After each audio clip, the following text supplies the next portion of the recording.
the Ramban is trying to teach us here is that money is not something that you can take with you.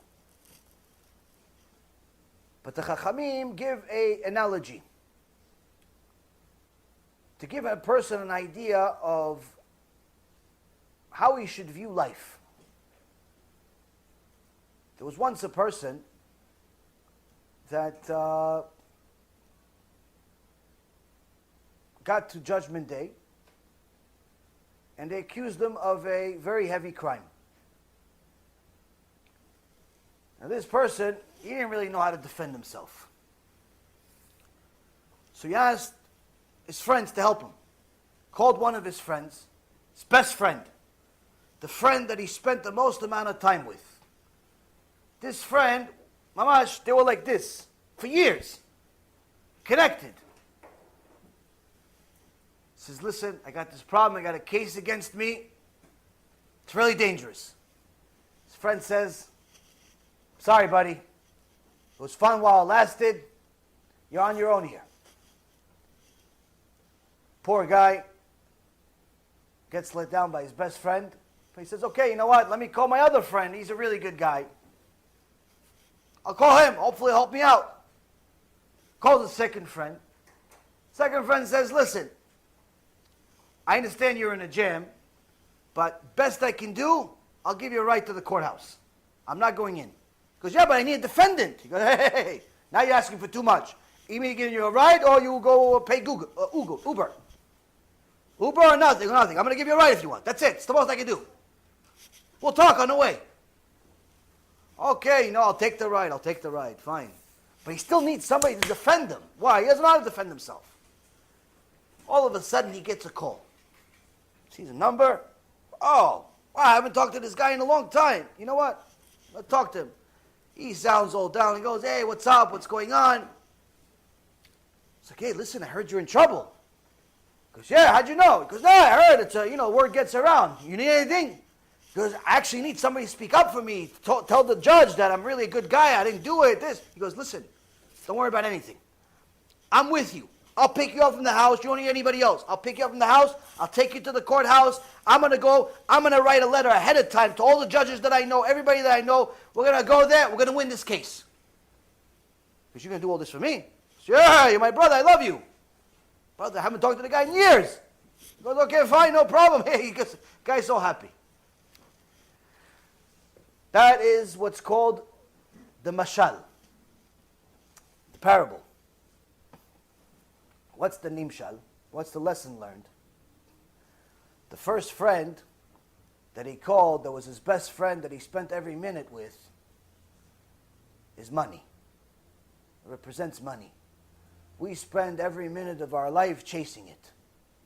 We try to acquire more and more of it so we can get a bigger house, and then another house, and another vacation, and a fancier watch, and a nicer car, and a nicer this, and a nicer that. And we spend all of our lives just chasing money with really no thought process behind it as far as how much we're spending acquiring money and how much we're actually spending using it to the actual valuable things in life. Like family, like serving a Kadosh Baruch Hu. We don't really take that into account. Why? Because we're so busy chasing money, paying bills. We're like blenders. We just eat all day, blend. It leaves, we bring more stuff in over and over again. You wake up in the morning, go make money, work, pay bills, go back home, eat, drink, go to sleep. Next day, go eat, pay bills more again. That's it. Every day. You pay bills, you spend the money, you pay bills, you spend the money. And that's people's life for 70, 80 years or until Hashem takes them. That's it. They spend their whole life being a blender. So the money says to the guy, listen, you spend your whole life with me. We're close.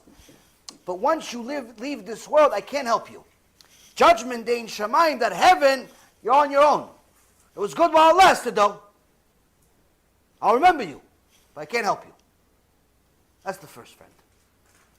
Second friend is your family. Family, sometimes you actually end up spending some time with them. Sometimes a little too much time. Sometimes you become one of the girlfriends. You're with your wife so much, you become one of the girlfriends. It's her friends, everybody else, and you're one of the girlfriends. You go to the mall with them to have coffee. Instead of go learn Torah, do something useful with your life, no, you want to talk with the girls. You want to talk with the guys. Every day you're out, go to movies together. Too much. So, the best case scenario, a person leaves this world. Say, listen, we love you. We'll take you to the grave. We'll take the casket. We'll cry. We'll cry. We'll cry for a year. Take the casket, bury it. Kaddish. That's the most we can do. We can't help you over there. Why? It was fun while it was lasted, but we're still alive. You're finished. Can't help you over there. That's the second friend. The third friend, Rabotai Karim, the third friend that called him, excited to help him, saying he'll defend him, saying he'll fight for him, saying he loves him. That's the Torah in Ma'asim Tovim. That's the Torah that he's learned, and the tzedakah that he gave that was actually valuable tzedakah, the chesed that he did that's valuable chesed, that he didn't do for the sake of kavod, that he didn't do for the sake of earning himself a name. Real Torah that he learned, real chesed that he did, kindness that he did for the sake of the truth. That is what the only thing that's going to defend him here and eternally. If a person actually takes the story to heart and applies it to their life, they could arrive at Rosh Hashanah perfectly comfortable and at ease, that everything is going to be okay. Why? Because you're on the right road. Even if you haven't been until now, but you commit to be on this road, you're good to go. Why? You know that money is simply a tool, no different than a hammer. You use a hammer for putting nails in to build stuff. Use money in order to build stuff. What can you build in this world that you can take to the next world? Torah.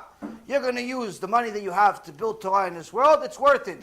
It's worth it for HaKadosh Baruch Hu to give you more of it. If you're going to use your money just to build houses, then Hashem says, okay, you're just building stuff that's temporary.